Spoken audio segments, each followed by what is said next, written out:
Welcome to the continuation of my Aeldari series. This time I'm going to be painting up Baharroth and the newest Swooping Hawk kit. I'm going to be using my usual pre-shading technique called Splash Dash, where I prime everything white to begin with, and then after that I apply a mix of 80% wash and 20% water. And then I apply this liberally onto all the models like this, and it would create a dark shade in the recesses while keeping the raised surfaces relatively white. I do this for all the models, including the totem, the swooping hawks, and of course Baharroth himself. Next, I use some matte white Fanatic acrylic paint to do some touch-ups on the areas that are going to be predominantly white, especially the helmets. These are very noticeable areas on top of the swooping hawks. And I also use a watered down version of this white to touch up any coffee staining that I see on any of the models. This is especially prevalent on the tips of the wings and any other areas that you might find. I next use Magic Blue Speed Paint for the main color on the swooping hawks. This goes on all the arms, torsos, and legs of all the swooping hawks, including Baharroth. When doing this step, try as hard as possible not to get any on the helmets, and also when you're working on the wings, you'll only want to put it on the main strut of the wing and not on the wings themselves like I'm showing here. So you want to keep the wings as white as possible and then just kind of carefully work your way around it. The weapons also do not need to be painted this blue, you'll want to paint it black later. For Baharroth and the Exarch, you'll also want to paint any of the fluttering banners or pieces of cloth along their torsos. Time to decorate the wings. Using a smaller brush and the same magic blue, I paint every other feather on this inner wing area blue. I leave one white, paint the next one blue, the other one's white, and so on. And whatever I do with one inner wing, I do with the wing on the other side as well, and don't forget the back of the model as well. For the swooping hawks and their Exarch, you want to leave the outer wings white. You'll notice that I'm not painting them blue like I'm doing the inner wings. However, Baharroth is different. You're going to be painting the same alternating blue to white pattern like you did in the inner wings on the outer wings for Baharroth as well. And as usual, whatever you do on the left wing, you'll want to mimic on the right wing, and be sure to turn the model around and do the back also. At this point, I also noticed that I needed to paint Baharroth's helmet blue, so I go ahead and lay down some magic blue in these areas. I next use Palette Bone Speed Paint and I apply it onto the totem as well as all the rocks that these swooping hawks are standing on. This is a nice light brown color and it contrasts pretty well against the other gray stones that I've used for some of my other aspect warriors. I next use Grim Black Speed Paint and I apply it onto all the last blasters on my swooping hawks and their Exarch. I also apply this onto any of the grenades that are hanging by the waist, and also the 3 grenades that are hanging off the jetpacks on their backs.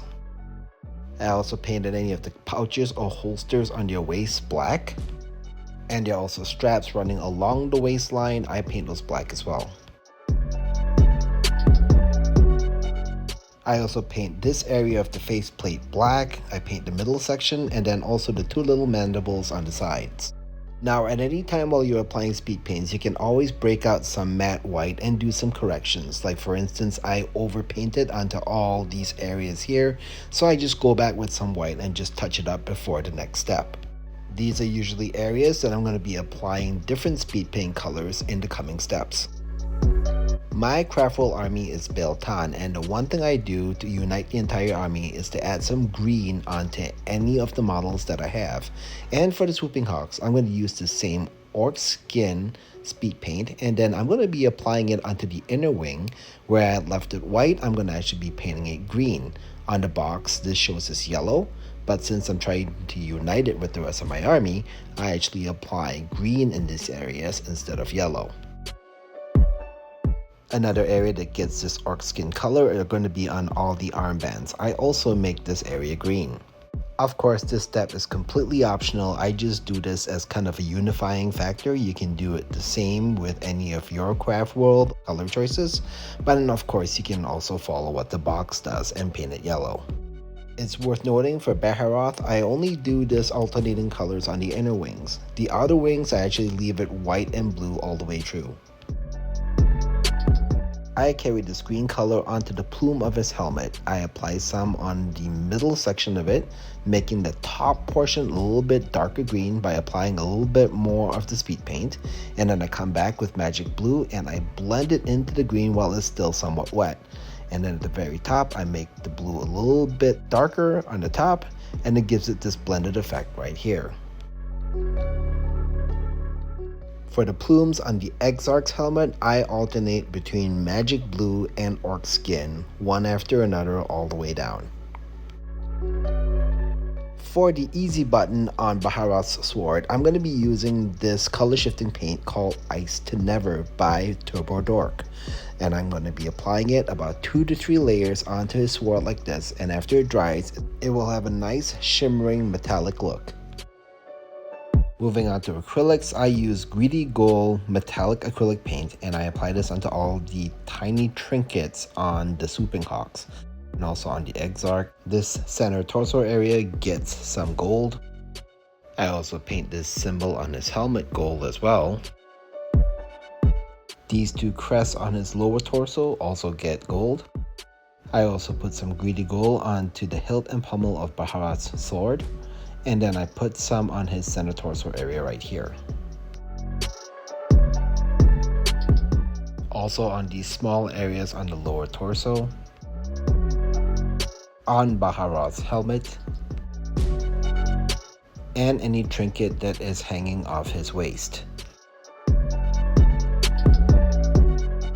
I next use gunmetal silver metallic paint and apply it to these areas of the last blasters.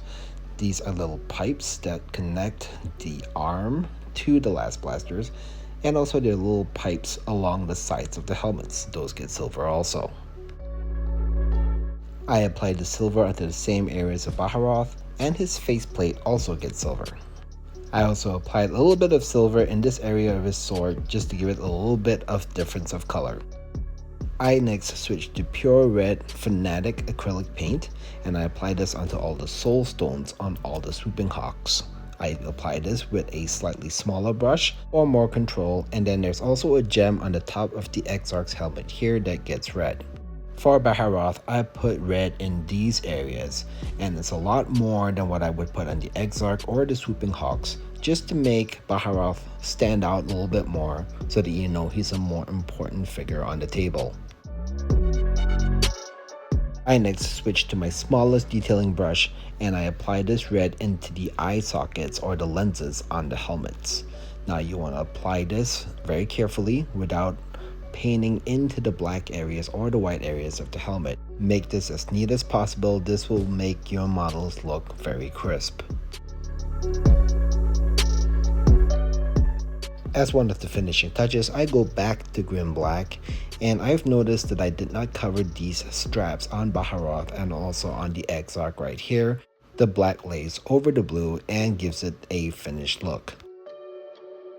I next use pure dark tone wash. I do not water it down, I use it straight out of the bottle, and I apply it onto any of the areas that I applied acrylic paint earlier on. Anywhere that it got speed paint does not need this treatment.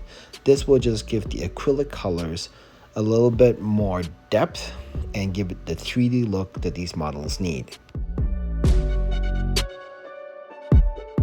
Now onto decals. I use these symbols over here which denote Swooping Hawks. I use about 4 of them, dunk them in the water, wait about a minute, then use some of this micro set which I will apply with an old brush onto the helmets of the Swooping Hawks. Transfer the decals onto your brush and then onto the helmet, and then move it into place and let it set. And I do this for all the regular Swooping Hawks. The Exarch doesn't need this step. An optional decal that I do is I use the Craftwell logo. In this case, mine is Beltan. I use the same process to transfer these onto this area of the banner of the Exarch. I apply microset, and then I transfer these Beltan logos onto the banner right here on both sides. I also decided to put these two long white decals onto Baharroth's banner. Now Baharroth's banner is very unusual in shape, so after you transfer these decals on and move them into position as much as you can, what you can do to make it conform to the shape better is to actually use a heat gun like this. You can get this at a craft store or online, and then just apply some heat, not too much, onto these decals and they will conform to the shape like this. Time to do some simple basing. I first clean up the rims of the bases by applying some black primer all the way around them. This cleans up any overspray on the bases. Once that step is completely dry, I apply some simple flocking onto the tops of the bases with some Elmer's glue or white glue. Just put the glue on, dunk it into the tub of flocking, and it'll stick in place. You can further embellish the base, this is again completely optional, by applying some super glue and then some of these tufts on top of it. You can also scrape away some of the flocking so you get better adhesion between the tufts and the plastic on the base. Now just apply one coat of gloss clear followed by matte clear varnish and you're all set. Here are my swooping hawks all completed. And here is my Baharroth ready to lead my swooping hawks onto the tabletop and into battle. Thank you for joining me in this video, and I hope this video helps you paint up your own swooping hawks. Stay tuned for more Aeldari content coming up.